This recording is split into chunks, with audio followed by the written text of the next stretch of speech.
शैतान करबला में खड़ा होकर ना हजरत इमाम हुसैन का आखिरी सजदा देख रहा था कि अचानक उसने आसमान की तरफ देखा और कहा, तेरी खुदाई को तो गौर से आज देखा है, कहाँ मालूम था कि नूरे आलम ऐसे होते हैं। ऐ खुदा, सजदे से कभी मैं इनकार न करता अगर मुझको मालूम होता कि इंसान ऐसे होते हैं। आप सल्लल्लाहु अलैहि वसल्लम ने फरमाया, तुम जब पानी से गुजरा करो या किसी पुल से गुजरा करो तो कसरत से सूरत कौसर का विर्द किया करो। तुम्हारी नज़र जितने भी पानी पर पड़ेगी उसका एक एक कतरा आपके लिए मगफरत बन जाएगा।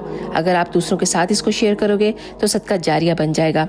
आपको पता है कि दुआ नसीब से ज़्यादा कीमती होती है, क्योंकि जब ज़िंदगी में सब कुछ बदल जाता है तब इंसान के पास दुआ ही एक ऐसी चीज़ बचती है जो इंसान का नसीब बदल देती है। तो मेरी आप सब के लिए एक छोटी सी दुआ है, अल्लाह ताला आपको अपने अलावा किसी का मोहताज ना करे, आपको सदा आबाद रखे और हमेशा आपको अपने घर वालों के साथ हमेशा हमेशा खुश रखे।